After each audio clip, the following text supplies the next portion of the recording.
Bau darah yang kuat membuat anjing serigala bersemangat, tetapi berhati-hati untuk tidak menyerang Kinan secara membabi buta. Sebaliknya, ia mengitari Kinan dengan sabar, menunggu jeda. Saat anjing serigala itu mengitari Kinan, dia berbalik menghadapnya, tidak memberinya kesempatan untuk menjegalnya dari samping atau belakang. Namun, dia tidak bisa mengejar kecepatan anjing karena kehilangan banyak darah. Anjing serigala akhirnya menemukan jeda dalam gerakannya dan menyerang lengannya yang memegang pecahan itu. Kekuatannya menjatuhkan Kinan dari kakinya juga. Akhirnya mencicipi daging lagi, anjing serigala itu menolak untuk melepaskannya, tidak peduli seberapa keras Kinan berjuang. Pada saat itu, tangan kiri Kinan yang tanpa hambatan meraba-raba tanah untuk mencari pecahan lain yang hancur. Jari-jarinya akhirnya melingkar di salah satu tangannya dan sensasi rasa sakit dari kedua tangannya menarik perhatiannya menjadi fokus. "Pergi kau ke neraka!" Kinan mendorong pecahan itu ke leher anjing itu dengan sekuat tenaga. Namun, anjing itu gigih. Meskipun menderita cedera leher, ia menolak untuk mengendurkan rahangnya. Anjing itu tahu bahwa saat dia melakukannya, itu akan menyebabkan kematiannya. Itu tidak akan turun dengan mudah.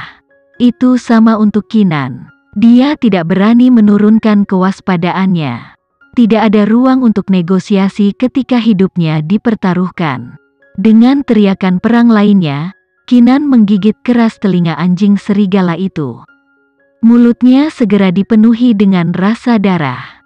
Anjing serigala melolong kesakitan dan Kinan merasakan cengkeramannya mengendur. Itu melompat dengan gesit ke belakang dan menatapnya dengan kejam. Kinan segera mengambil kesempatan untuk berdiri, berharap untuk membuat lawannya terkesan dengan perawakan yang lebih besar.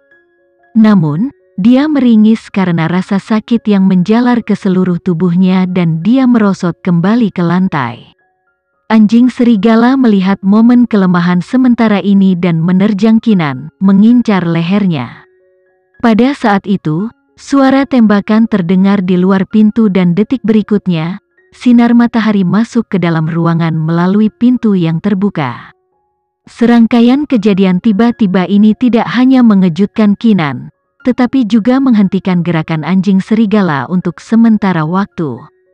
Kinan melihat bayangan bergegas ke ruangan seperti angin puyuh, dan sebelum dia menyadari apa yang terjadi, sosoknya yang besar sudah berdiri di depannya, melindunginya dari bahaya. Hampir pada saat yang sama, sebuah pasukan kecil berseragam tentara, bersenjata lengkap, masuk ke gudang kosong. Koordinasi mereka sangat efisien dan cepat sehingga dalam sekejap mata, garis pengaman dipasang di sekitar Kinan. Pria yang berdiri di depan Kinan akhirnya berbalik untuk mengungkapkan fitur familiarnya. Melihat pemandangan yang pedih, ada kelembutan yang tak terkatakan di matanya yang tidak bisa ditekan. Namun, detik berikutnya, matanya berubah menjadi lubang hitam tanpa dasar yang murka, siap menelan dunia. Sebelum Kinan bisa melihat berbagai emosi di matanya, Fano mengambil langkah yang disengaja menuju anjing serigala itu. Meskipun anjing serigala cukup lapar untuk mencapai tahap liar, naluri binatangnya secara intuitif merasakan bahaya pemangsa yang lebih besar. Itu menjerit ketakutan sebelum berbalik untuk lari. Fano melesat ke depan untuk meraih kedua kaki belakangnya. Anjing serigala itu menggonggong dengan keras dan berbalik untuk menggigit tangannya. Tetapi sebelum giginya yang tajam bisa mencapai daging Fano, ia merasa seluruh tubuhnya terangkat dari tanah. Fano membantingnya ke dinding. Dari posisinya, Kinan bisa mendengar suara tulang retak. Anjing serigala yang dipukul berjuang untuk berdiri, tetapi tiba-tiba diangkat ke atas kepala penyerangnya. Di bawah tatapan gugup Kinan, Fano mendorong anjing itu lebih dulu ke tanah. Anjing serigala melolong kesakitan. Kinan melihatnya kejang hebat dan mendengarnya mengeluarkan serangkaian geraman lemah sebelum diam. Ini adalah pertama kalinya Kinan melihat sisi kejam Fano. Dia hanya membutuhkan 2 pukulan sebenarnya untuk membunuh anjing serigala liar yang besar. Hewan itu bahkan tidak memiliki kesempatan untuk melawan. Pada saat itu, Kinan menyadari mungkin dia tidak mengenal Vano sebaik yang dia kira. Vano tidak selembut kelihatannya. Jauh di lubuk hati, dia bisa menjadi orang yang sangat tidak berperasaan. Alih-alih takut, Kinan, untuk beberapa alasan, memiliki apresiasi yang baru ditemukan untuk pria ini. Seseorang tidak boleh terlalu khawatir agar dia tidak dimanfaatkan. Kinan mengadakan kontak mata dengan pria yang berjalan ke arahnya saat dia berjuang untuk berdiri. Bawa mayatnya bersama kami. Dia hanya berhasil mengucapkan satu kalimat sebelum kegelapan turun. Hal terakhir yang dia rasakan adalah tubuhnya ditopang oleh sepasang lengan yang kuat, dan suara Vano yang meneriakkan namanya. Vano berlari ketika dia melihat mata Kinan berkibar. Seluruh tubuhnya gemetar saat dia memegang tubuh Kinan di lengannya. Dia akhirnya menghela nafas lega ketika dia diberi cek yang belum sempurna dan diumumkan bahwa dia tidak dalam kondisi kritis. Vano menggendong Kinan dengan lembut dan memerintahkan para pria itu, bawa mayat anjing-anjing itu dan segera lacak kedua penculik itu. Aku ingin mereka ditahan sebelum malam berakhir, baik Pak? Kelompok tentara terlatih menanggapi dengan suara yang jelas. Ini tidak akan berakhir dengan baik untuk kedua penculik seperti yang diprediksi Kinan. Tentu saja, pelakunya juga tidak akan aman. Pelakunya tidak akan terhindar dari pembalasan Kinan apalagi murka Vano.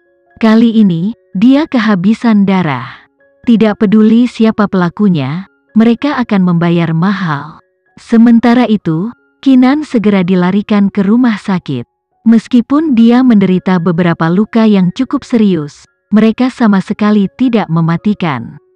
Kinan terbangun tepat saat malam tiba. Vano duduk di samping tempat tidurnya, menjaganya.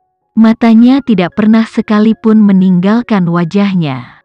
Itulah sebabnya, saat Kinan membuka matanya, dia bertemu dengan tatapan intens Vano. Ketika dia melihatnya sadar, mata Vano sedikit bergetar dan dia bertanya dengan prihatin, "Bagaimana keadaanmu? Apa kamu haus? Ada yang bisa kulakukan untuk membuatmu merasa lebih baik? Bagaimana lukaku?" Kinan bertanya secara langsung. Keadaan pikirannya yang akut sangat berbeda dengan pasien yang baru saja mengalami peristiwa traumatis. "Kamu sembuh dengan baik. Cederanya tampak serius tapi untungnya tidak merusak saraf. Kamu akan pulih sepenuhnya setelah beberapa bulan istirahat." "Baiklah," kata Kinan sambil berjuang untuk duduk. Vano mengerutkan kening dan dengan cepat pergi untuk menghentikannya. "Apa yang kamu lakukan? Cepat berbaring." Kinan mengusap tangannya dan duduk dengan tatapan penuh tekad. "Aku akan membalas dendam." Vano terkejut. "Apa yang kamu bicarakan? Apakah aku tidak cukup jelas?" Kinan menatapnya dengan intens dan mengucapkan setiap kata dengan paksa. "Aku akan membuat mereka yang berani mengejarku membayar. Aku akan membuat mereka menyesal pernah menargetkanku atau orang yang aku cintai."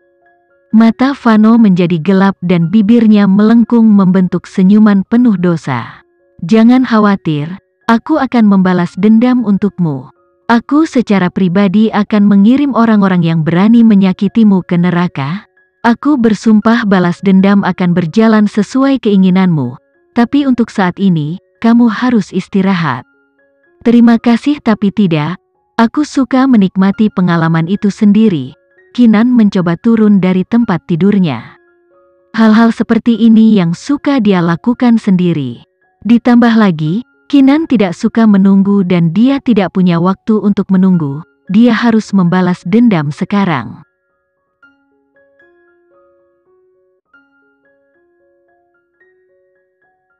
Sekian dulu ya video kali ini. Kita lanjutkan lagi videonya di lain waktu. Oh iya, bagaimana menurut kalian? Semoga bisa sedikit menghibur kalian semua. Untuk teman-teman yang baru nonton, jangan lupa subscribe ya, hehehe. Dan kalau teman-teman ada yang ingin gabung langganan bisa langsung gabung saja untuk dapat fitur yang menarik dan sedikit membantu Mimin. Terima kasih banyak sudah menonton, sampai jumpa lagi, bye.